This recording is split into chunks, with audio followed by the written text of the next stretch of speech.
Mr. President. The senator from Maine. Thank you, Mr. President. I rise today to speak for a few minutes on the AHCA, the health care bill recently passed in the House. I believe the letters stand for Anti-Health Care Bill.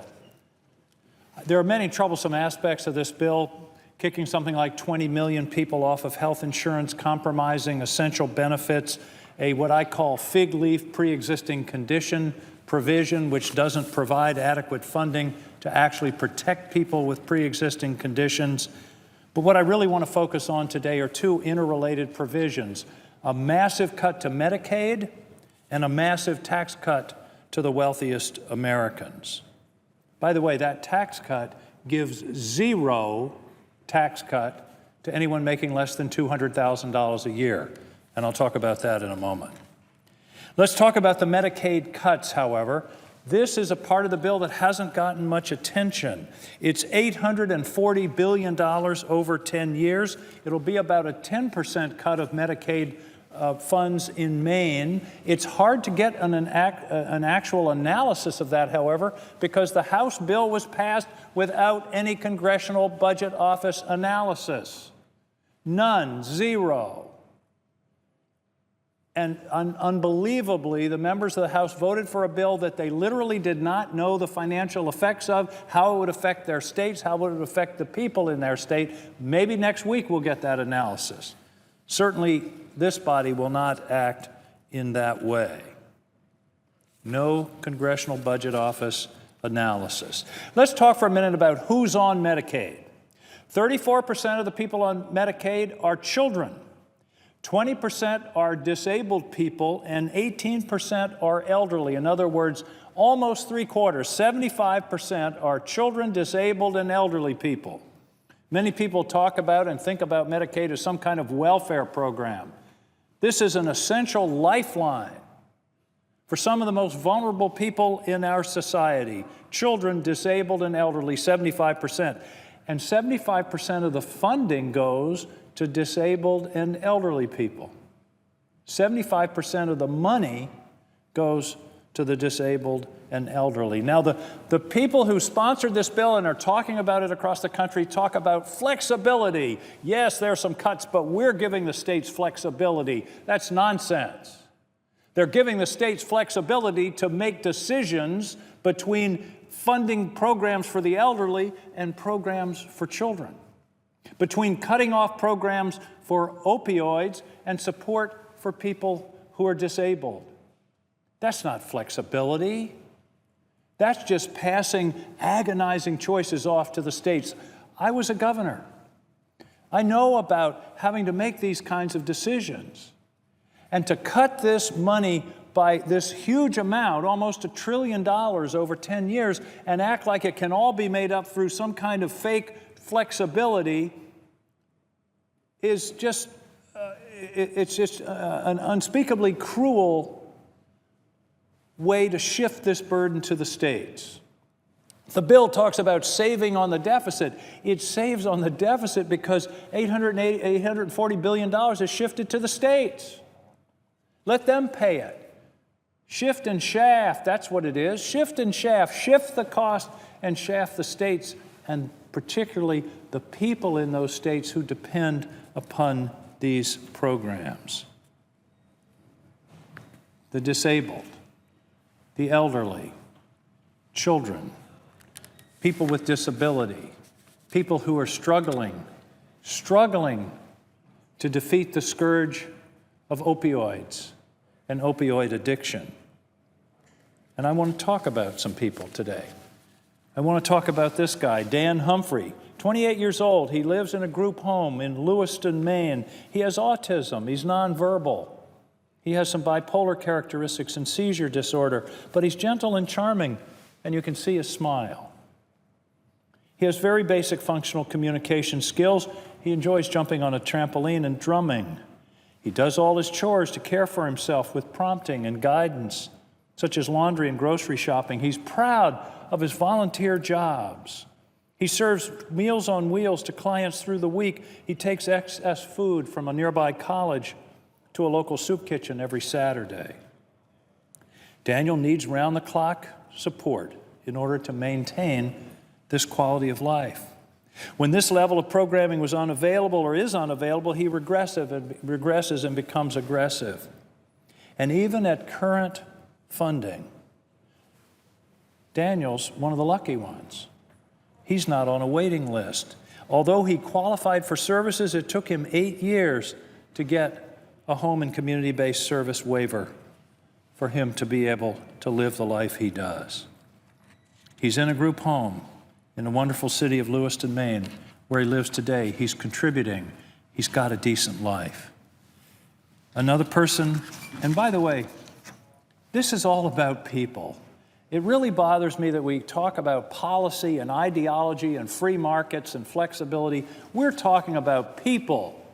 We're talking about real people whose lives are on the line. People who are struggling with opioid addiction, elderly people who have no place to go, disabled people like Dan and like Lydia Woofenden. Here's Lydia. She graduates from Mount Ararat High School in June. She turns 21 in August. That's the high school my kids went to. I had 2 boys graduate from that high school. She was diagnosed when she was 4 years old with a delayed growth of myelin in her brain. And then at 15, she began having seizures and was diagnosed with a rare genetic disorder. She lives with intellectual disabilities, seizures, and their side effects, as well as a general lack of physical coordination. But as her mom says, that's not who she is. She's charming and funny. Her mom calls her friendly and goofy, and a stubborn cuss. She was never expected to read, Mr. President, but is now on her 4th Harry Potter book. She was never expected to ride a bike, but now she does. She even has a job. After years of volunteering at a local nursing home, she was offered a part-time job and is doing well. She's doing this because she had the support from Medicaid. She can't cross the street by herself. She needs to be reminded to brush her teeth. She has no sense of money or danger. On the one hand, she's 20 years old. On the other hand, she's 6 years old. In other words, like most young people, she's complicated. Everything she has achieved has been accomplished with the help of dedicated teachers and therapists, almost exclusively funded through special education in the public schools and Medicaid. And by the way, Medicaid provides help to children in Maine schools who need it to the tune of $26 million a year. One of the amendments passed at the last minute of the House puts that funding through the schools in jeopardy. She's made monumental gains, but she'll never be able to live alone. What happens when we make these cuts? What happens to Lydia? What happens to Dan? In the old days, they were warehoused. They were in facilities, far away, out of sight, out of mind, or with their parents who had to bear the burden, who couldn't work themselves because they had to take care of the children. These are just 2 people, 2 examples of what we're talking about here. Who will speak for them? Who will stand up for them? I will, and I hope this body will. We're the last bulwark between this terrible piece of legislation that was passed in the House and these people, and millions like them across the country. Who will stand up for them? And why are we doing this? Why are we putting states through the ringer of having to make decisions to choose between Lydia and an elderly person in a nursing home and a child and a young man trying to beat opioids? Why are we making them make that choices? Because we want to give a huge tax cut to the wealthiest Americans. And I'm talking about a huge tax cut. It's the most skewed tax cut in history because it only goes to a few people. 79% of the benefit of this tax cut goes to millionaires. An average tax cut of $54,000 a year. Now, $54,000 a year. to millionaires, multimillionaires, the top 1/10 of 1%. Those with incomes above $6 million would receive tax cuts of more than $250,000 apiece in 2025 under this legislation. We're putting people like this at risk in order to have somebody buy another Maserati. It's unbelievable that this body would even consider making that trade-off. That's what we're talking about here. Let's be very clear. It's an equation. Lost Medicaid benefits, gigantic tax cut. That's what this bill is all about. If you make between $500 and $1 million, you'll see a $4,000 tax cut. Not so egregious as higher up. And if you're under $200,000 a year, you get zero. This doesn't even masquerade as a middle-class tax cut.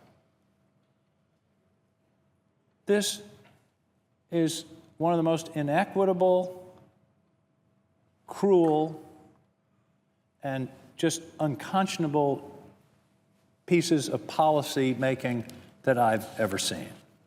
And I think we need to be clear about it, because if we don't stand up for Dan and Lydia and millions like them, old and young, living in the shadows of our society, asking nothing more than the ability to do the slightest things that we take for granted, to cross the street, to have a job, to dress, to feel that they're contributing. To take that away, to force states to make those decisions, and make no mistake, they're going to have to make those decisions. You simply can't cut the amount of money that's proposed in this bill, which will expand over time, by the way, and still expect the services to be the same or better through some kind of flexibility. That's nonsense. That's nonsense. It would be bad enough, except to do it because of a massive tax cut to the people who least need it. That's what really makes this unacceptable. Mr. President, I know that people are working in this body on an alternative to the bill in the House, and I hope that this can be an open process where all of us participate, where we're able to contribute ideas and amendments and thoughts. But particularly, I want us to think about the fact that we're the last line of defense. We're the last line of defense for people who can't speak up. In the case of my friend Dan, he literally can't speak up. We're who they're counting on. Between us, and if it weren't for us, they have no one to think about and demand that they be treated fairly and respectfully in the richest society on earth. I hope we can do better, Mr. President. I know that we can. Thank you, Mr. President. I yield the floor.